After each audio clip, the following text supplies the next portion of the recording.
खुलुमबाय स्टुडिय'आव दं एमबि मैखोम नोंथांमोननि गेजेराव बड'लेण्ड रादाबा मोनसे गोजोनथाव रादाब लानानै फैदों हादरनि गाहाय मन्त्रि नरेन्द्र मदिया फिन बर' हारिनि जानानै बाथ्रा बुंदों आसाम आयेन आफादनि रांबावजा जथुम्माखौ बड'लेण्डनि राजथावनि क'क्राझाराव खुंनो लानायखौ बिथा खालामनानै टुइट खालामदों गाहाय मन्थ्रिया आसामनि जारिमिनाव गिबि खेबनि थाखाय आसाम आयेन आफाद जथुम एबा रांबावजा जथुम खुंजानो थांगासिनो दं बड'लेण्ड हायुङारि गौथुम आयेन आफादाव मख'नो गोनांदि 17 फेब्रुवारियाव एबा गाबोनो क'क्राझाराव खुंजागोन आसाम आयेन आफादनि रांबावजा जथुम्मा एबा बाजेट जथुम्मा गिबि खेबनि थाखाय आसाम आयेन आफादनि रांबावजा जथुम्माया आयेन आफादनि बायजोआव खुंजागोन बड'लेण्ड हायुङारि गौथुमनि गाहाय मावख'आव थानाय आयेन आफादाव खुंजागोन आसाम आयेन आफादनि रांबावजा जथुम्मा जारिमिनारि आसाम आयेन आफादनि रांबावजा जथुम्माखौ लानानै खुसि आरो रंजानाय थासारि आरो बे रांबावजा जथुम्मायाव आसामनि गिबि मन्त्रि हिमन्त बिश्व शर्मा रायजोनि मन्त्रि बिथांमोनजों लोगोसे आसाम आयेन आफादनिनो एमएलए बिथांमोना बाहागो लागोन बे हाबाफारियाव गिबि खेबनि थाखाय बड'लेण्ड हायुङारि गौथुमनि आयेन आफादनि नब्लाङाव खुंजानो गोनां बाजेट जथुम्माखौ लानानै हादरनि गाहाय मन्त्रि नरेन्द्र मदिया खुगा बेखेवदों गिबि मन्त्रि डक्टर हिमन्त बिश्व शर्मानि टुइटखौ शेयार खालामना गाहाय मन्त्रि नरेन्द्र मदिया बर' हारिनि थाखाय हाबा मावबाय थानायखौ फोरमायदों टुइटआव गाहाय मन्थ्रिया बुंदों दि मिरु आरो आसामाव एनडिए मोन्नैबो सरकारा बर' हारिनि थाखाय आरो बर'फोरनि लुबैनायफोरखौ आबुं खालामनो थाखाय मेंनो रोङै खामानि मावगासिनो दङ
नोंथाङा रेलवे आसाम पुलिस बेंक टेट बायदि सरकारि साख्रि मावनो गोसो दं नामा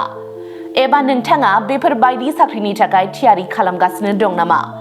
नोंथाङा railway Assam police banking SSC Assam direct recruitment TET बायदिनि आनजादखौ खनले होदोंब्लाबो जाफुंसारनायखौ मोननो हायाखै नामा जुदि नोंथाङा railway Assam police banking SSC Assam direct recruitment TET cum recruitment आनजादनि थाखाय थियारि खालामगासिनो दङब्ला नोंथांनि थाखाय लानानै फैदों मोनसे मोजां रादाब लास्ट ईयर से कोचिंग स्टार्ट किया बट कोचिंग ज्वाइन करने के बाद ही मेरा एग्जाम क्लियर हुआ तो मेरा इस साल 3 एग्जाम का प्री क्लियर हुआ सीएसएसएफ का प्री क्लियर हुआ फिर आईपीएस पीओ का